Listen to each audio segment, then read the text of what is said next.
বিসমিল্লাহির রহমানির রহিম। আসসালামু আলাইকুম।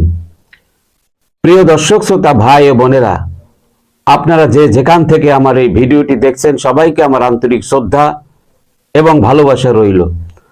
অন্যান্য জাতি ধর্মের ভাই বোনদেরকে আমার আদাব নমস্কার জানাই।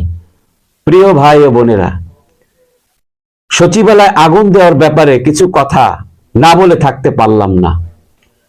সচিবালয়ের সামনে দাঁড়িয়ে অনেকেই অনেক রকম মন্তব্য বা সাক্ষাৎকার দিয়েছেন। তারা বলেছে এগুলো আওয়ামী লীগ দালালেরা করছে, আওয়ামী লীগ করছে, আওয়ামী লীগের ছাত্রলীগ এই অপকর্ম করছে।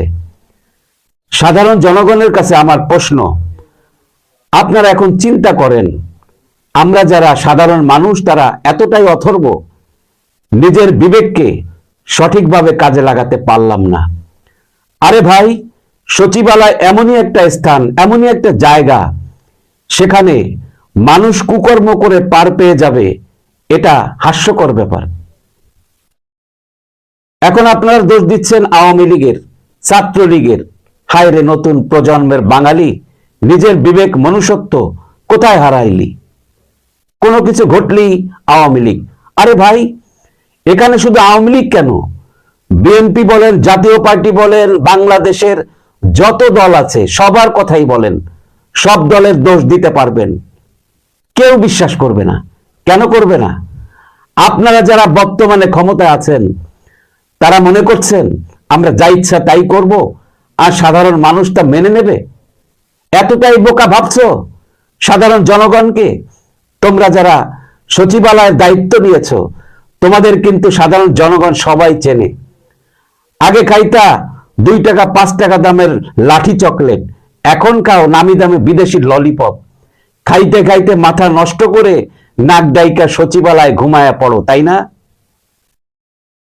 সচিবালয় আরামায়েশ করার জন্য জায়গা না, সচিবালয় প্রেম প্রীতি করার জায়গা না, সচিবালয় হানিমুন করার জন্য কোনো জায়গা না। সচিবালয় হচ্ছে অতীত, বর্তমান, ভবিষ্যৎ বাংলাদেশের সর্বস্তরের জনগণ, সর্বস্তরের সাধারণ মানুষের ভাগ্য নির্ধারণের সর্বোচ্চ একটা প্রতিষ্ঠান, অফিস, আদালত। এটা কোনো পাকিস্তানিদের দালালি করার জায়গা না। সচিবালয় হচ্ছে বাঙালি জাতির প্রাণকেন্দ্র। এখানে বসে চক্রান্ত করবা, চক্রান্ত করে পার পেয়ে যাবা, কোনো উপায় নাই, ধরা খেতেই হবে।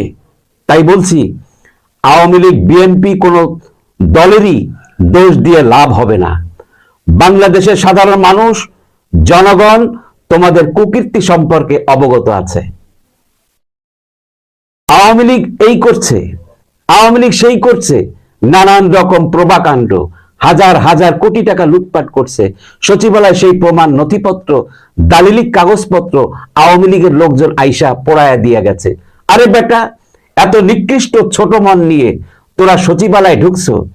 তোরা তো গণ অভ্যুত্থান কইরা সচিবালয় ঢুকছো, তোরা তো বাংলাদেশের নামি দামি ব্যক্তি, তাহলে কেন তোদের সচিবালয়ে আগুন লাগবে?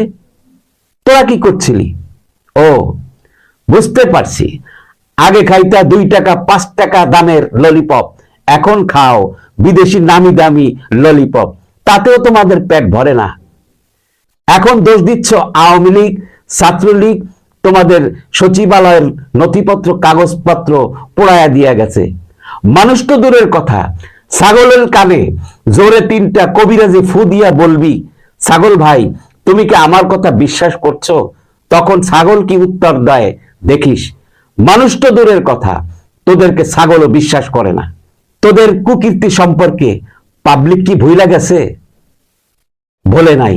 গণভবন ভাঙচুর করছো, গণভবনে আগুন দিয়েছো, সংসদ ভবন ভাঙচুর করছো, সংসদ ভবনে আগুন দেওয়ার চেষ্টা করেছিলা, পারো নাই। সরকারি অনেক বড় বড় স্থাপনা আগুন দিয়ে পোড়াইছো, মেট্রো রেল আগুন দিয়ে পোড়াইছো। বাংলাদেশের সাধারণ মানুষ, লাখ লাখ মানুষের ঘরবাড়ি ভাঙচুর আগুন দিয়ে পোড়াইছো। কারণ তোরা আগুন সন্ত্রাসী কইরা ক্ষমতায় আসছো। বাকি ছিল বাংলাদেশের সর্বস্তরের সাধারণ মানুষের ঠিকানা বাংলাদেশ সচিবালয়, সেখানেও তোরা আগুন দিয়ে পুড়িয়ে নিজেদের দোষ ঢাকার জন্য সচিবালয়ের মতো স্থানটিকে তোরা কলঙ্কের দাগ লাগাইয়া দিলি। এইবার আর তোদের রক্ষা নাই, নিজের মরণ নিজেরাই ডাইকা আনলি।